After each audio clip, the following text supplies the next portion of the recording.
अस्सलामुअलैकुम, welcome to Pakeezah kitchen. कैसे हैं आप तमाम लोग? उम्मीद करती हूँ खैरियत से होंगे। तो आज आपके लिए लेके आई हूँ भरवा चटनी कद्दू की रेसिपी, जो कि आपने आज से पहले कभी नहीं देखी होगी।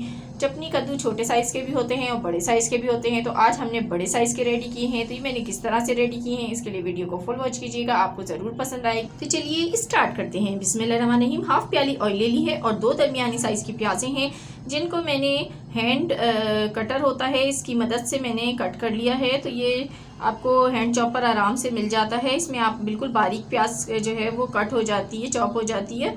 तो इससे कर लें या हैंड की मदद से कर लें, आपकी मर्ज़ी है। लेकिन आपको प्याज को पीसना नहीं है, इस तरीके से चॉप ही करना है। तो यहाँ पर हम इसको गोल्डन ब्राउन कलर देंगे और प्याज को हिलाते रहें ताकि हर तरफ से एक जैसा कलर आए प्याज के ऊपर, वरना साइड से प्याज जल जाती है और सेंटर से कलर नहीं आता। अब इसके अंदर मैं डालूंगी हाफ टेबल स्पून लहसुन अदरक का पेस्ट।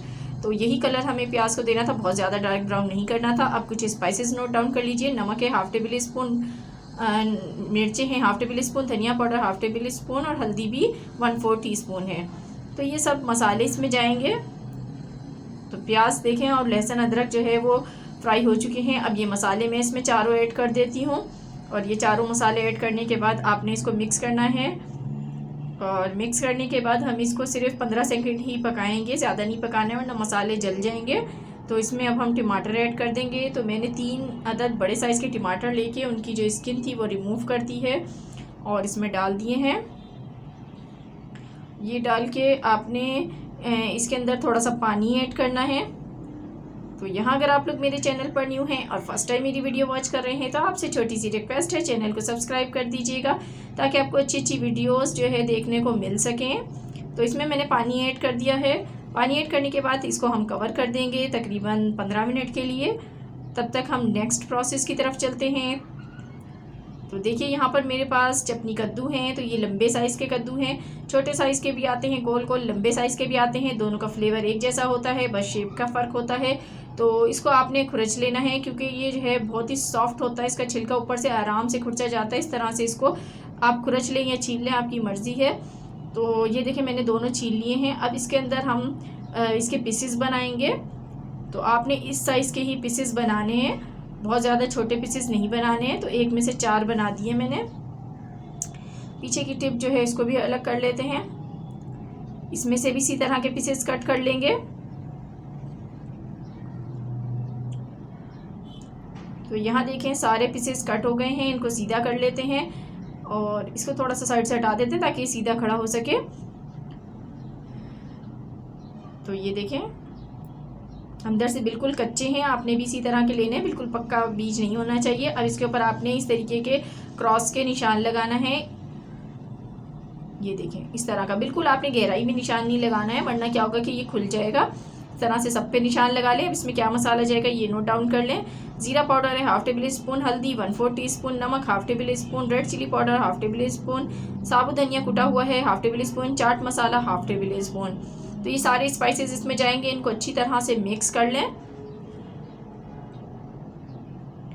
और इनको मिक्स करने के बाद हम चटनी कद्दू में भर देंगे इसको। तो आपने इस तरीके से बीच से सेंटर से इसको खोलना है और इसमें जो है 1 बाय 1 इस तरीके से मसाला भरते जाना है। अच्छी तरह से फिल कर दें ताकि फ्लेवर अच्छा सा आ जाए इसमें। तो मैं सारे फिल करके दिखाती हूँ आपको। तो ये देखिए मैंने सारे जो है चटनी कद्दू फिल कर लिए हैं। अब हम मसाले को देख लेते हैं। 15 मिनट हो गए हैं मसाले को पकते हुए।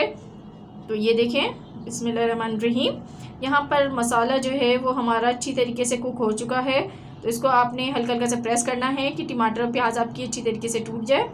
तो ये बिल्कुल प्रेस हो गई है, बिल्कुल टूट गई है। तो अब इसके अंदर हम 1 बाय 1 चटनी कद्दू रखेंगे इस तरीके से।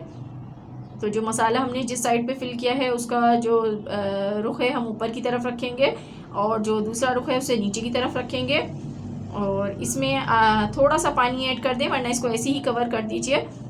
तो इसको हम कवर कर देते हैं 15 मिनट के लिए लो फ्लेम पर। 15 मिनट के बाद मिलते हैं। बिस्मिल्लाहिर्रहमानिर्रहीम। तो देखिए 15 मिनट हो चुके हैं, चटनी कद्दू ने अपना पानी भी रिलीज़ किया है। और देखें एक साइड से ये जो है आधा कुक हो चुका है, आधा भी कुक नहीं हुआ है। तो हम साइड इसकी चेंज करेंगे और तमाम जो है चटनी कद्दू की साइड जो है चेंज करके इसको कुक होने के लिए रख देंगे दोबारा से तकरीबन 15 मिनट के लिए। तो मैं कवर कर देती हूँ 15 मिनट के लिए, फिर देखते हैं। तो बिस्मिल्लाहिर्रहमानिर्रहीम 15 मिनट हो चुके हैं। तो यहाँ पर देखें ये बिल्कुल जो है कुक हो चुके हैं, दोनों साइड से आपको नज़र आ रहा है, इन्होंने कलर भी चेंज कर लिया है। तो अब आपने दोबारा से साइड को चेंज कर देना है। तो ये देखें बिल्कुल कुक हो चुके हैं और खुले नहीं हैं, आप ये भी देख सकते हैं। तो सबको मैं इसी तरीके से साइडें चेंज कर लेती हूँ। देखें बिल्कुल कुक हो चुका है। तो इसके ऊपर आपने अब हरी मिर्च और हरा धनिया डालना है। हरी मिर्चें चाहें तो स्किप भी कर सकते हैं, कोई मसला नहीं है, तो आप खाली हरा धनिया ही डाल दें। तो ये देखें कितना ज़बरदस्त सा मसालेदार हमारा स्टफ्ड चपनी कद्दू बनके रेडी हो चुका है। तो ये थी मेरी आज की रेसिपी। इसको खाइए आप चपाती के साथ या चावल के साथ, दोनों के साथ ही बहुत मज़े का लगता है। तो इसको ज़रूर ट्राई कीजिएगा और मुझे दीजिएगा अपना फीडबैक कि आपको मेरी आज की रेसिपी कैसी लगी। तो इसके साथ ही मुझे दीजिए इजाज़त, दुआओं में याद रखिएगा। खुदा हाफिज़।